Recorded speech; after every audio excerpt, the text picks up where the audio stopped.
people use this label like gamers and think that's their like only identifying factor. And it's like people that play games also listen to music and purchase, you know, a lot of fashion and are high tech product consumers and play sports or watch sports. And so I think for me, it's been a mindset shift that I try to encourage others to have as well, to think about gamers not just as gamers. Like you're not just you know, they have power far beyond like game publishing titles or peripheral goods or whatever it might be. You are listening to Power Marketing with Kevin Lee. Kevin and his agency Did It have helped thousands of businesses win through superior marketing, as have his books, articles, speaking engagements, and the E-Marketing Association Power Marketing podcasts. Here's Kevin. I'm super excited to have Grace Watkins on from Click Media, as well as Holly Rawlinson. But we'll start off with sort of the origin story from you, Grace. So what was the catalyst for starting Click? Sure, and thank you for having us as well. Started Click back in 2017, and it was really, I kind of fell into the industry. My brother was a very big gamer, is a very big gamer, and you know, in the gaming world, there's the people that play the games and there's people that love to watch people play games. And that's a whole entertainment genre in and of itself. And so he was creating a lot of gaming content of himself playing games, uploading it on YouTube, and was amassing this huge audience of people that every day wanted to come back and see what he was doing. And he developed this really loyal audience of people that loved not just the way that he played games, but, you know, the recommendations that he made, the clothes that he was wearing, the music he was listening to when he gamed. And so we realized there was this huge power of influence. And so we created Click to basically represent these young gamers and help them grow their careers, work with brands, monetize their audiences in different ways. And that was really how we kicked off 2017, 2018. And from there, it's really grown.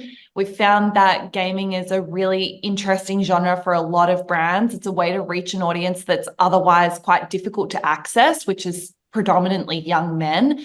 And so we now work with lots of brands to help them access gaming audiences. We work with a lot of talent still, and we develop games ourselves. So yeah, we're really doing anything that kind of intersects creators, brands, and gaming. Cool. Well, that's certainly continuing to be a growing area. I mean, you know, there's obviously the gamer creators and the gamer influencers, and then there's other subgenres of influencers in cosmetics, and pretty much you name the industry category, they're going to have influencers in there. And I think one of the things that's been sort of fascinating in the evolution is not just sort of the brand ambassador side of the influencer marketplace. Obviously, their own content, to some extent, is a bit of a meritocracy, right? I mean, you know, old school media, you could sort of say, well, the reason that Hollywood star is successful is because their parents were Hollywood stars, right? I mean, that might happen in the online influencer business, but more than ever, right? It's really like the best bubbles to the surface, right? And for some algorithms, it's a specific piece of content that bubbles to the surface, like on TikTok. And in other platforms, more like YouTube and others, right? It's more the individual, right? Their content gets the followers, and while they may have a breakout hit, it's a different kind of an algo. But the common theme there is the meritocracy, right? And sort of like the best comes to the surface. And sometimes it's like truly is the best, but sometimes it's like a quirky thing where if you're not in that audience, you're like, I don't get it, right? And that includes the brand managers. Sometimes we're like, I don't get it. Like, why is this person who they are, and why do they have that level of engagement? So I'd love to like get a sense of like how that evolution has occurred, like out of nowhere. You know, and your origin story is a perfect example of that, because you might not even be able to figure out like why it happened and deconstruct it and recreate it. I think that's one of the most exciting parts about the industry, though. And, you know, for me, I grew up in Sydney, Australia, like far from what you would traditionally consider the home of like entertainment and Hollywood or New York, these big central hubs that are known as like the place to be if you want to succeed in these worlds. And so I grew up in Sydney, and I was always fascinated, I think, by the entertainment industry, the media industry. And, for me personally, I was always thinking not about like the singers or the actors or whatever, but I was always wondering like, who are the people behind the scenes pulling the strings, making things happen? But that felt a long way away. And I was like, well, that isn't an option for me because I'm in Australia.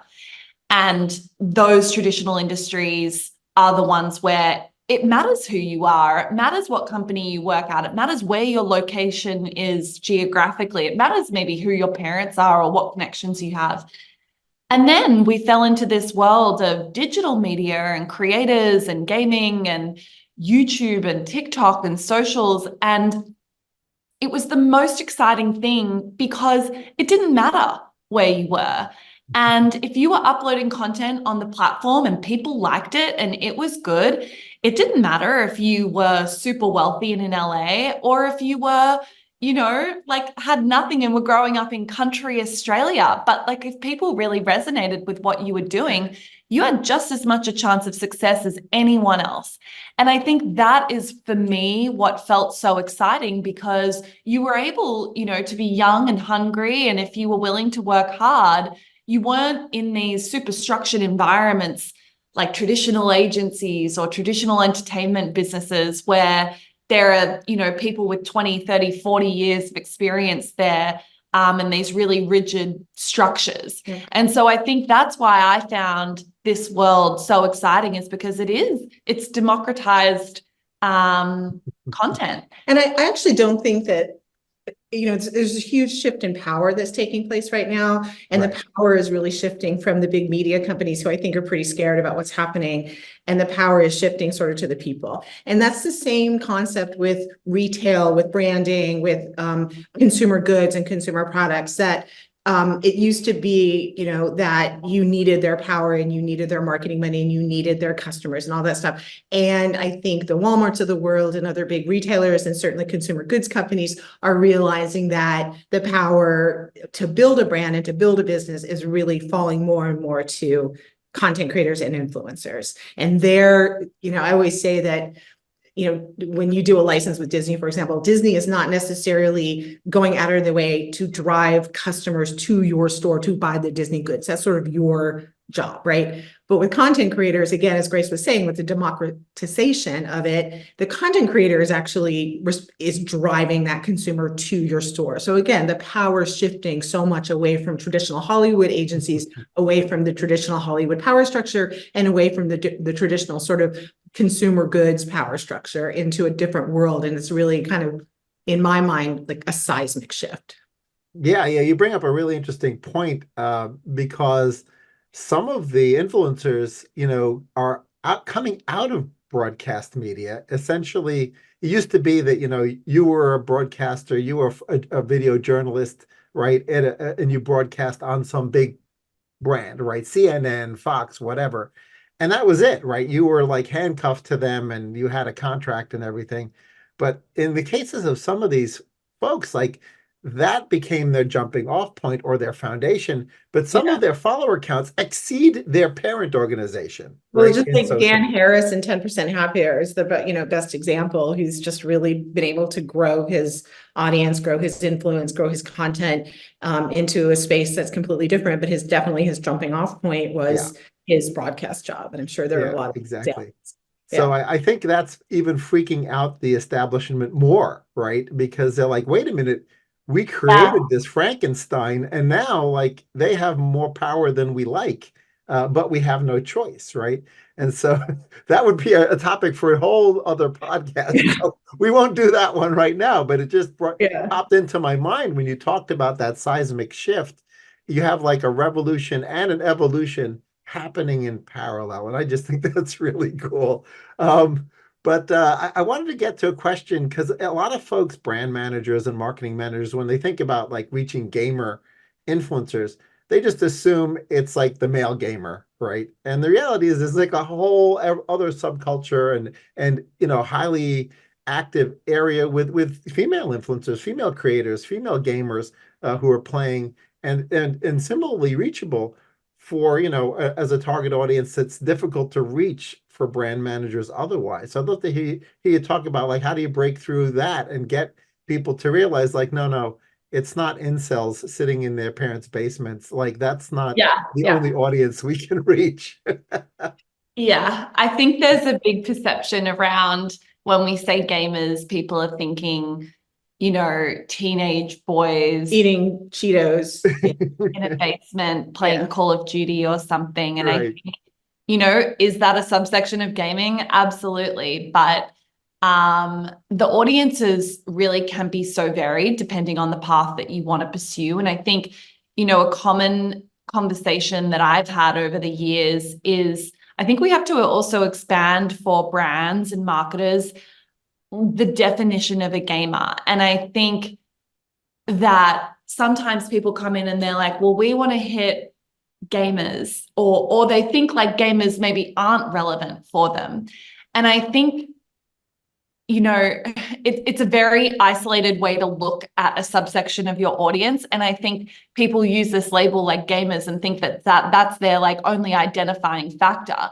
And it's like people that play games also listen to music and purchase, a lot of fashion and are high tech product consumers and play sports or watch sports. And so I think for me, it's been a mindset shift that I try to encourage others to have as well, to think about gamers not just as gamers. Like, you're not just they have power far beyond like game publishing titles or peripheral goods or whatever it might be. Yeah. That these are like fully involved, diverse people. Yeah. It's super interesting too, because I used to work at Ubisoft, and we knew that, Grace and I talk about this all the time. Like, we knew that 50 to 60% of the gamers that we had on certain games like Assassin's Creed were females, and they weren't really marketed to, or we weren't really targeting them. We knew they were there, but we weren't targeting them. And then just a point that Grace made, which I think is really critical for any of the audience that's in the consumer goods or packaged goods or any of those industries, is that there is this huge misconception about who a gamer is. And one quick example, and I wish I could cite this study, but somebody had done a survey, and there's a large beer company who made the assumption that gamers didn't drink beer. Like, there's no use putting any marketing money or targeting these folks at all. And as it turned out, they're huge beer drinkers, and they're a wide variety of beer drinkers. And so now they shifted their marketing strategy in order to funnel more of that money towards that target group.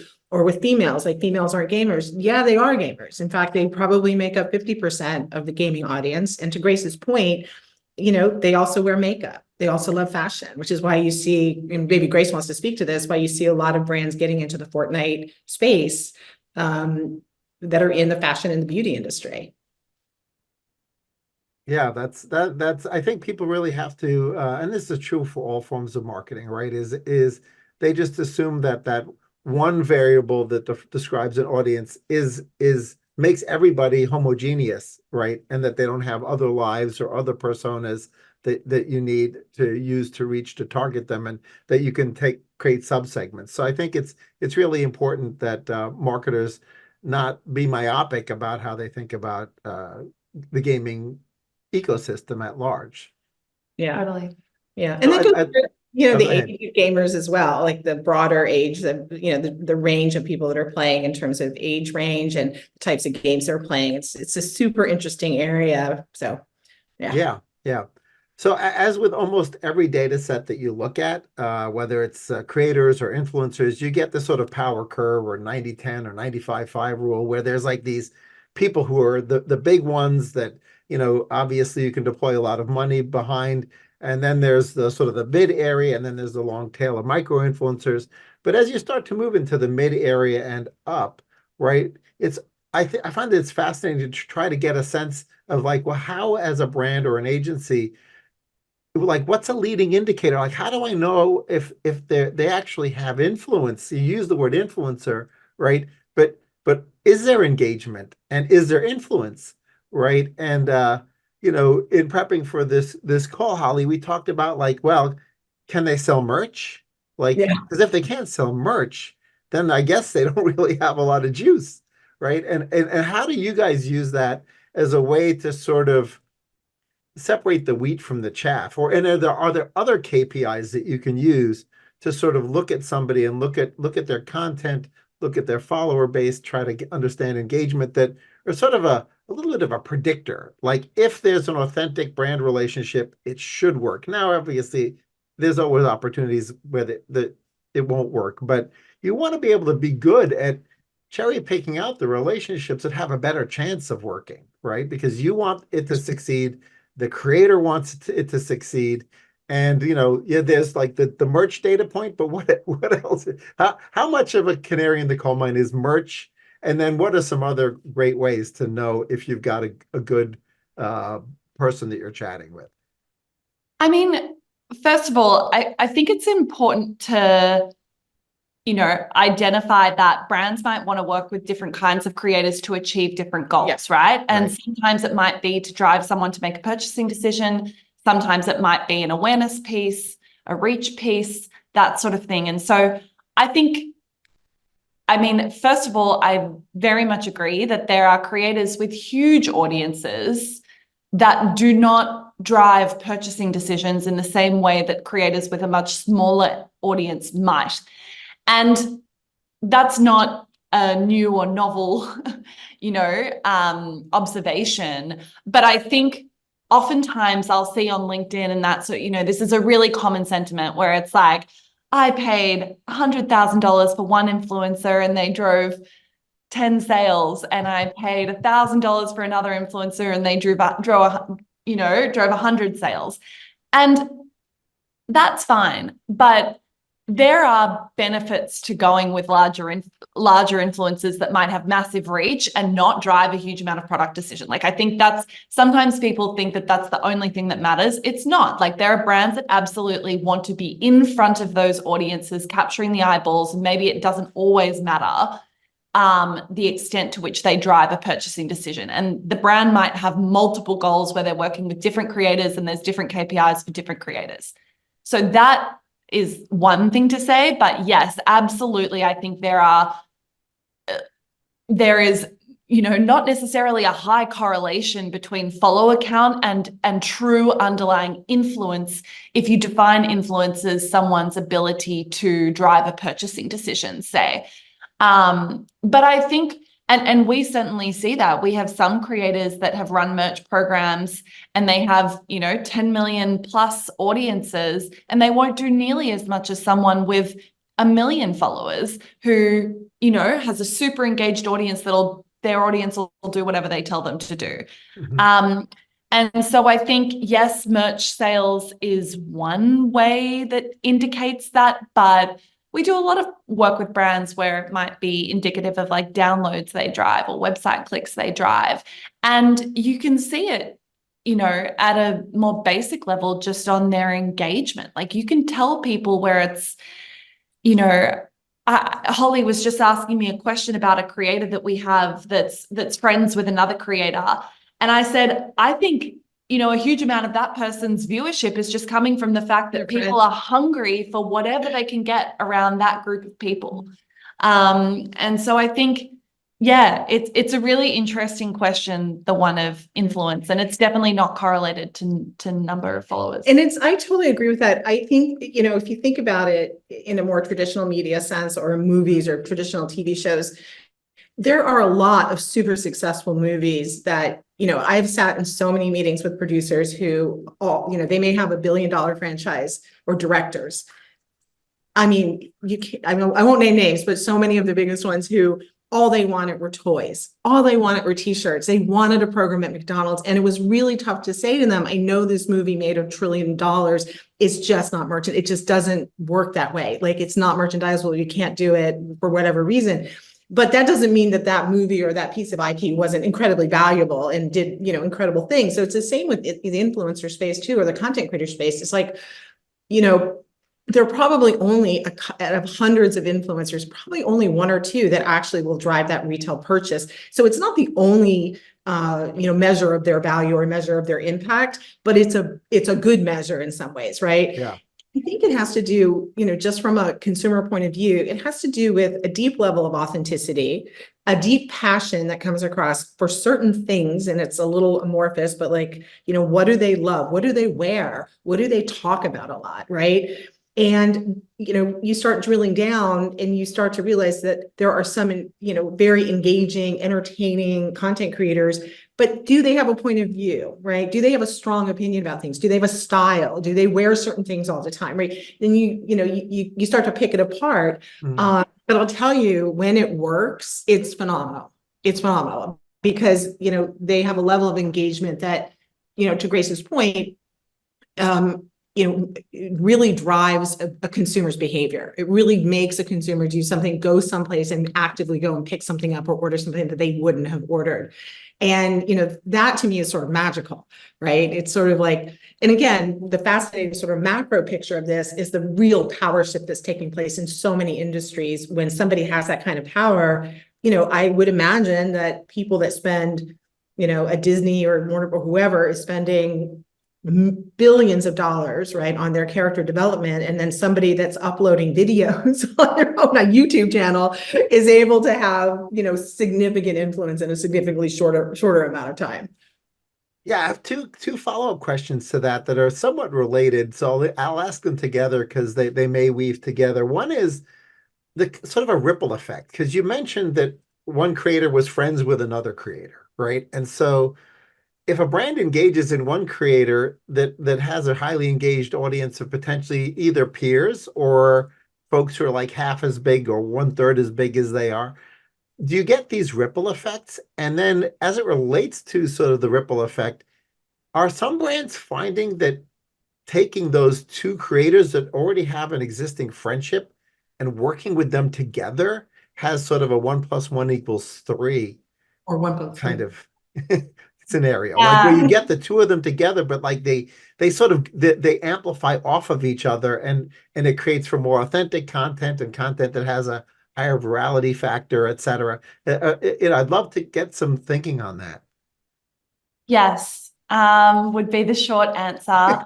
I think there absolutely is a ripple effect. And I think, the most powerful thing that can come from a brand working with multiple creators is not necessarily the fact that the ripple effect is there based on numbers, but I think for me, it shows that when a brand works with a group or integrates with a creator in a way that truly shows they understand that creator, what makes sense for their audience, I think it shows a level of authenticity, which audiences pick up on. And they're like, that's like cool, that brand recognized that these two are friends and recognized it made sense to do this. And, I noticed this a little bit with brand trips, for instance. Like, this is a big trend, right? Is more in the consumer brands. But brands like Revolve or whatever will do a trip where they take a group of creators and put them in a place that makes it really easy for them to capture a lot of content. Right. And I saw one of these trips over the last couple of days, and they took a group of girlfriends that were very obviously like a group of 4. And, they took them to Aspen and did the whole thing. But the content that came from it, they probably captured so much more content that promoted the brand than they ever could have contractually obliged the girls to do, because they're there together. They're having fun. They've put them in an environment where the content feels supernatural, but it's branded. And so the girls are there and they're making way more content than they would have ever been contractually obligated to do. And it works. And I think the impact was, I'm like a periphery consumer of that kind of content. And I was like, that's cool that they selected those 4 girls. Like, they knew that was like an authentic group of girls that would go on a trip together and want to do that. And so of course there's like all the data around cross-pollination of audiences, and you're hitting people multiple times around the brand messaging, of course. But I think the real sort of way for brands to elevate the way that they work with creators is to show that they actually get the audience. And that's where I think it goes beyond numbers, and it requires actually making sure that you understand the culture of what you're trying to get into and the audience you're trying to reach, and that you understand like who their friends are and what brands they are wearing and where they're hanging out and what places are cool, and that sort of thing. I think it really extends beyond that. Yeah, and consumers have been trained, and with 20 or 30 years of promotions and integrations and everything, and they can kind of sniff through. It's important for the content creator to be authentic, but consumers are just so wily now. They're so in tune to something that's not authentic, or if someone's trying to just sell them something, and it just doesn't work. And so I think it's also important for brands to allow content creators to be themselves, to not try to give them a brief that's over briefed, that's over prescriptive of what they want them to do. If you're hiring a content creator, or if you're creating a merchandise line on a content creator, don't try to force something that's just not them. Give them the freedom to do what they do best, because again, in the end of the day, consumers sniff out so quickly nowadays, more so than any other time, somebody that's just being forced into a role that they shouldn't play, or a content creator simply trying to sell them stuff. And that's the fastest way for a merchandise plan or program or retail program to fail. Right. Industry, not just content industry, in any industry. It sounds simple, but you'd be amazed how many people don't fully embrace this. Right. Yeah, you bring up an interesting point. Now, I'm curious if you feel like there's been sort of a tipping point, because in the earlier years of influencer marketing, a lot of the brand managers and agency people who were used to dealing with sort of the paid spokesperson model, they were used to a very scripted, prescriptive conversation set of talking points. And now, obviously, you're recommending that the brand really just allow the creator to be the creator and let the brand go along for the ride. But a lot of folks, depending on how compulsive they are as a brand manager or agency person, they may not feel comfortable with that. So how do you deal with somebody who sort of comes in with perhaps a little bit over controlling of a perspective on how they'll work with this influencer, and you need to sort of loosen that person up and say, listen, just let the person go a little bit. Like, we don't want to give them too much information. We don't want to constrain their ability to really go where they need to go. Just to clarify, obviously, Grace is going to answer this, but just to clarify, I don't think it's necessarily free to be you and me. Like, just do what you want. There's still consumers that have to buy the product, and there's still certain brand guidelines. But presumably, if you pick the right creator, and if you've worked with an agency like Click Media that can really steer you and also steer their clients, you're not likely to get people that just completely go rogue and end up trying to sell whiskey to a 4-year-old, right? There's still, brands still have to live in the real world, but what do you think? It's a matter of balance, I guess, right? Matter of balance, yeah. I think it's a balance. I think, the best experiences we've had working with brands is where they're very clear on what the call to action that they want is, and they're very clear on maybe like the 2 to 3 points that's super important to come across to the audience, but they're flexible on the method to get there. And absolutely, I think it's a challenge, but I think it's just different to a traditional ad. And I think the reason that people want to work with creators is because they have an authentic voice to their audiences. And so if you're giving them like a 2-page script with 15 talking points they need to hit in 30 seconds, you lose the authenticity. So it's sort of like, what's the point? I think it's just a balance and a trust building exercise. And, I think there's really great ways to achieve that. Yeah. So obviously every brand, whether they're a retail or a DTC brand, wherever they are in the ecosystem, even a services organization, right, are going to have their own set of KPIs when they sort of go in and start the conversation with you. Do you find that you can sometimes broaden their definition of success, right? Yeah. In that they come in with perhaps a very narrow KPI and you're like, well, let's just think about this more holistically. Yes, definitely. And I think it depends on the kind of campaign, but we've had a lot of conversations about this recently, actually. So one of the things that we do is we build video games for brands. So we will create them a game that is used as the creative of their campaign. And players will come in, play the game, and it might be a branded experience. And so that's the ad itself, is the game. And people will come into it and they'll play it and they'll have time spent in the game. And then they'll make content on it. And so that is an area of our business that we've had a lot of conversations around KPIs recently, because we'll have brands come to us and say, well, the KPI is how many people play the game.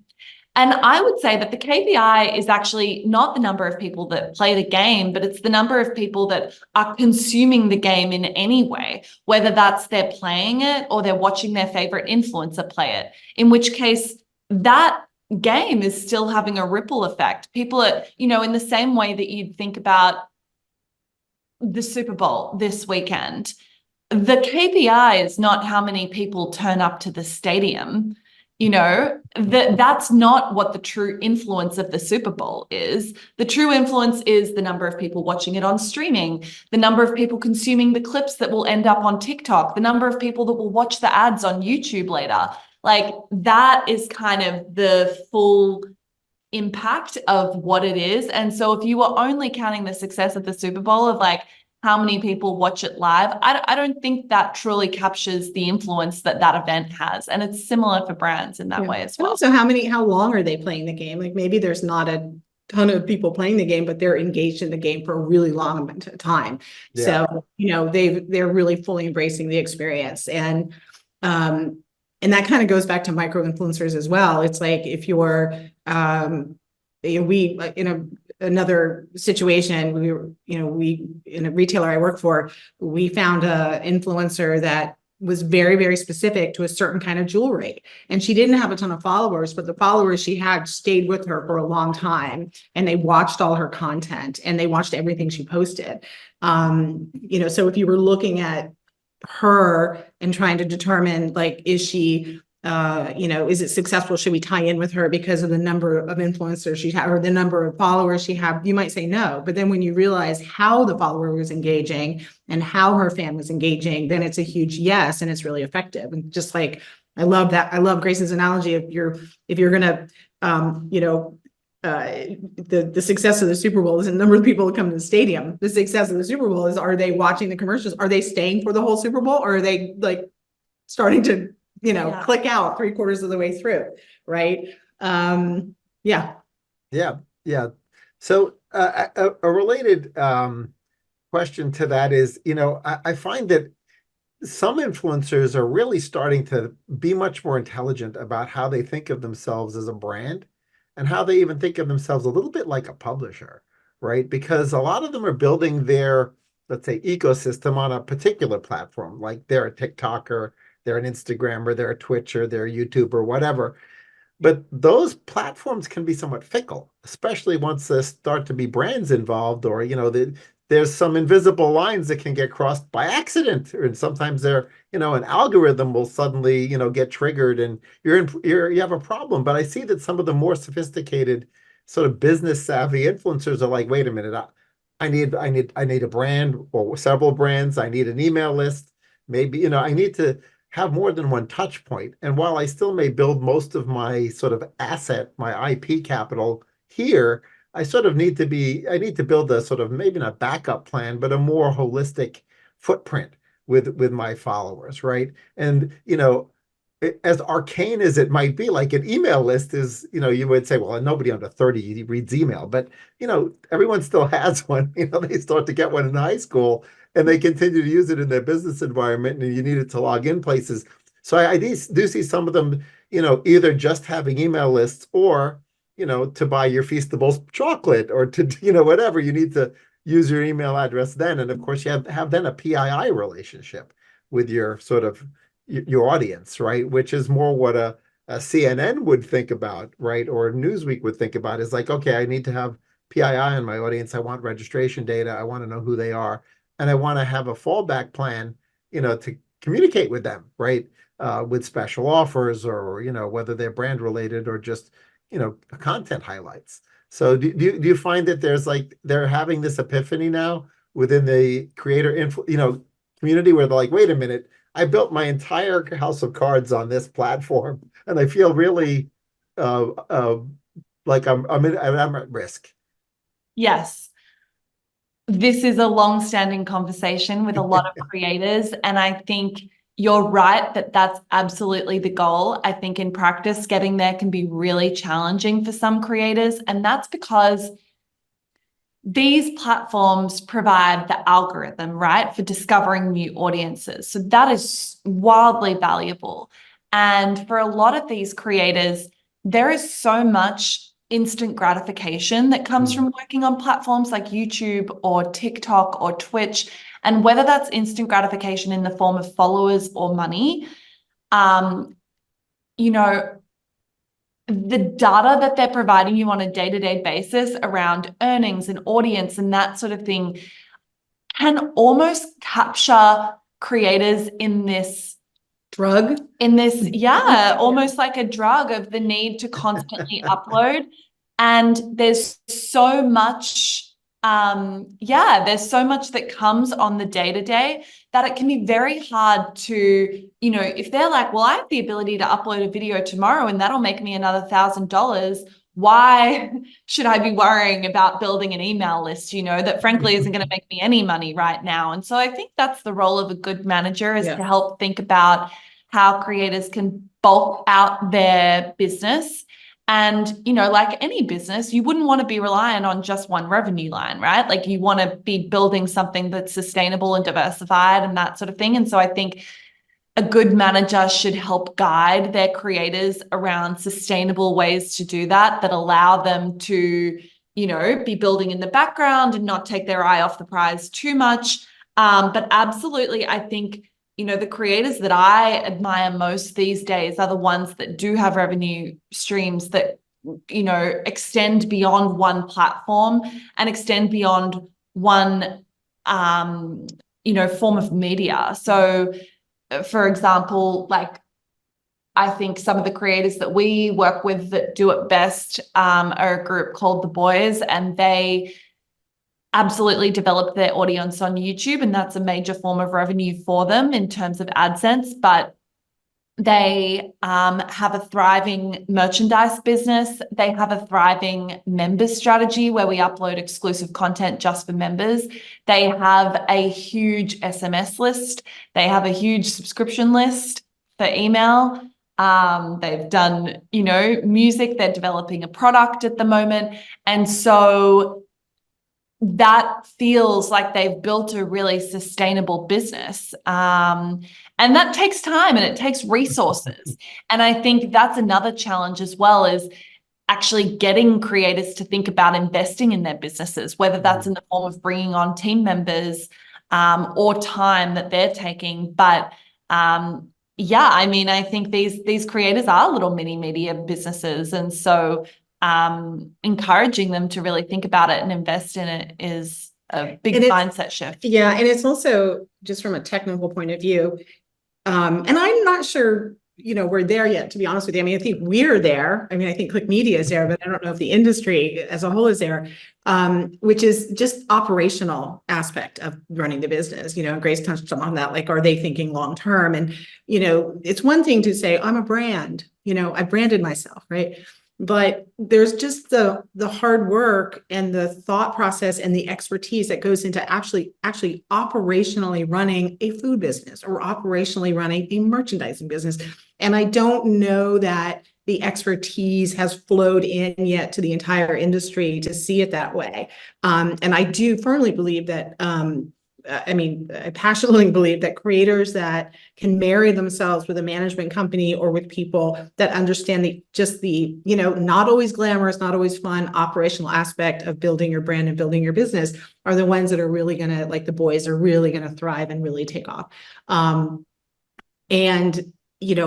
I can't stress enough, I totally agree with what Grace said, which is it does take a little bit of a longer, you have to train instant gratification generation and instant gratification operation to think longer term and delay gratification because, there's a bigger payout in the longer term. And that's sort of the art and science of business and the art and science of management. That's the art of the management, right? That's the convincing people that their best interest is not in the next upload, that their best interest is, Yeah, the reason I'm laughing is I'm thinking about it as the influencer version of the marshmallow challenge or whatever. Yes, exactly. It's like, Exactly. you need to sort of think a little bit more long term because there's a bigger payout at the end if you're willing. You're going to get 2 marshmallows. Totally.